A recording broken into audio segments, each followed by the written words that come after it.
Assalamualaikum warahmatullahi wabarakatuh.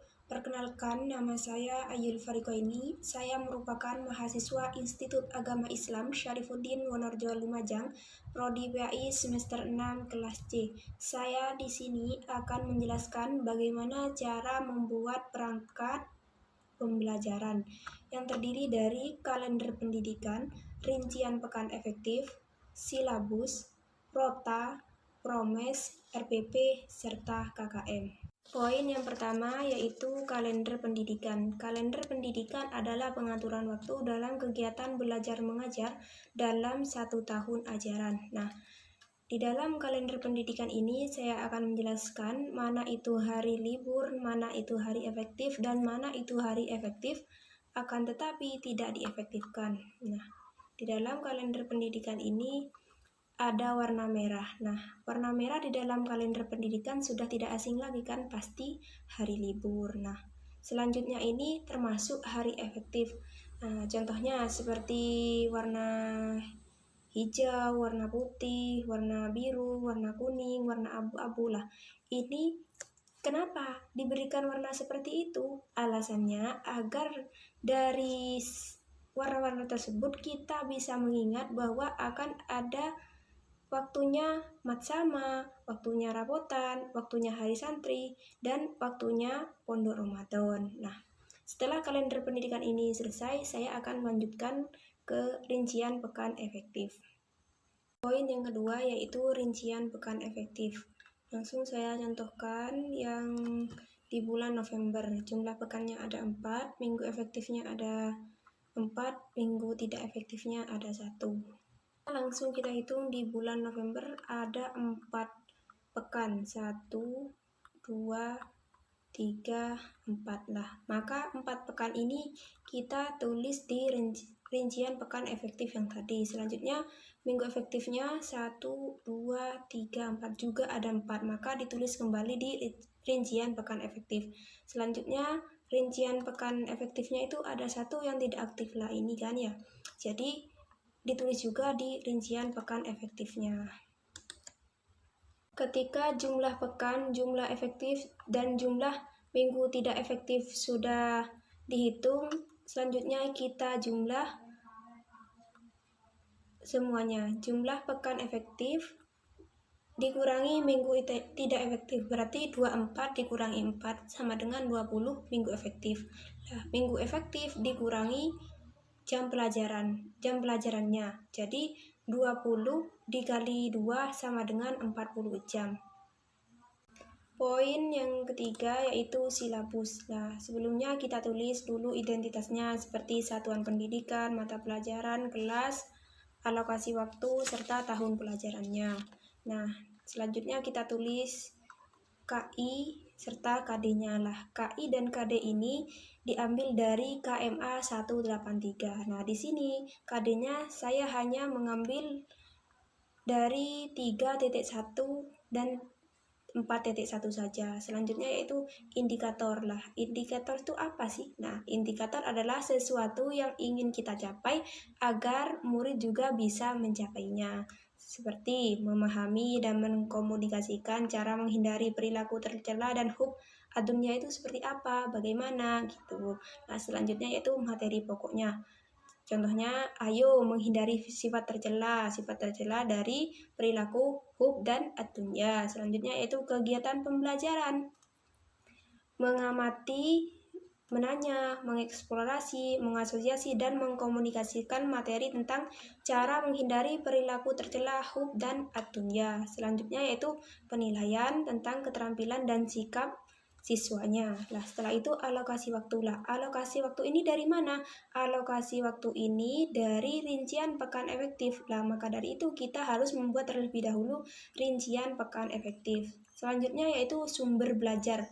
Nah, sumber belajar dari materi tentang hasad, ujub, dan riya dan selainnya itu diambil dari buku mata pelajaran Akidah Akhlak dan kurikulum 2013 dan LKS.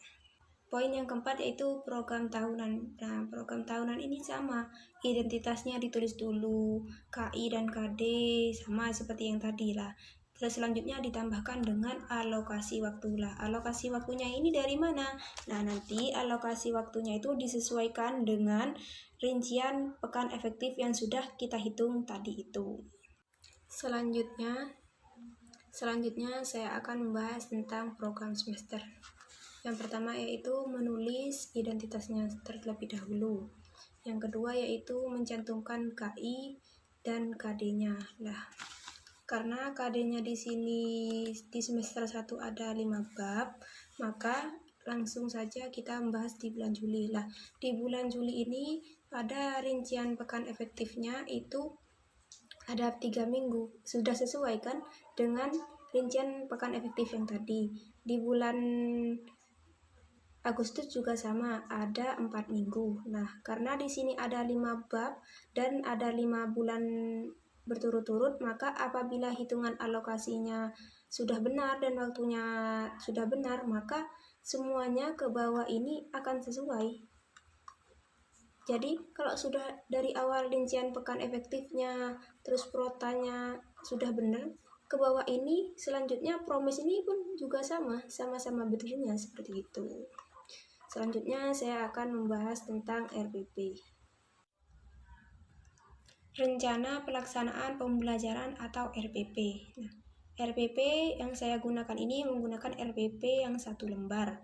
Yang pertama, kita tuliskan dulu identitasnya. Setelah itu langsung ke poin A, yaitu tujuan pembelajaran. Tujuan pembelajaran ini apa yang nanti akan kita capai atau apa yang akan kita peroleh nantinya, seperti itu. Nah, melalui kegiatan mengamati, menanya, mengeksplorasi, asosiasi, dan mengomunikasikan, peserta didik mampu untuk memahami cara menghindari perilaku tercela, menyebutkan dalil yang berhubungan dengan cara menghindari perilaku tercela, atau mengomunikasikan cara menghindari perilaku tercela. Nah, setelah itu media apa yang akan digunakan nanti. Nah, kita itu menggunakan media lembar kaca, lembar penilaian, atau LCD proyektor. Setelah itu alat atau bahannya apa nanti? Nah, bahannya itu menggunakan penggaris, spidol, papan tulis, laptop, dan internet. Poin yang kedua yaitu B, kegiatan pembelajaran. Dalam kegiatan pembelajaran ini ada pendahuluan, kegiatan inti, dan penutup.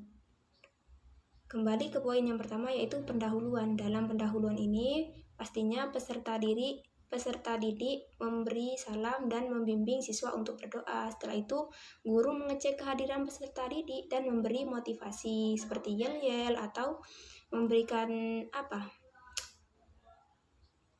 ace atau breaking seperti itu. Setelah itu guru menyampaikan tujuan dan manfaat tentang topik yang akan diajarkan. Nah, setelah itu guru menyampaikan garis besar cakupan materi dan langkah-langkah pembelajaran untuk kedepannya. Setelah itu dalam kegiatan inti itu ada kegiatan literasi, ada critical thinking, dan ada kolaboratorium, ada juga communication, dan juga ada creativity. Setelah itu dalam penutup, guru bersama peserta didik merefleksikan pengalaman belajar yang telah dicapai itu apa saja. Setelah itu guru memberikan penilaian lisan secara acak dan singkat. Nah, setelah itu guru menyampaikan rencana pembelajaran pada pertemuan berikutnya dan melanjutkan untuk berdoa. Poin yang ketiga yaitu penilaian hasil pembelajaran. Nah, yang pertama yaitu penilaian sikap, penilaian pengetahuan, dan penilaian keterampilan. Selanjutnya yaitu saya akan menjelaskan tentang KKM. Poin yang terakhir yaitu kriteria ketuntasan maksimal atau KKM. Nah, cara membuat KKM ini sama seperti di awal, itu menyertakan identitas sekolahnya terlebih dahulu. Setelah itu menuliskan KI dan KD yang berasal dari KMA 183. Nah, setelah KD ada indikator dan kompleksitas, daya dukung, indeks. Nah, di sini kompleksitasnya itu di sedang ada 75, daya dukungnya di sedang juga ada 70, sedangkan indeksnya ada di tinggi itu 85, hasilnya 77. Nah, 77 itu dari mana? Nah, seperti ini. Nilai KKM indikator adalah rata-rata dari nilai ketiga kriteria yang ditentukan. Contoh, kompleksitas sedang 80, daya dukung rendah itu 60, dan daya intake tingginya 85. Maka nilai KKM indikatornya adalah 80 ditambah 60 ditambah 85 dibagi 3, maka hasilnya adalah 77.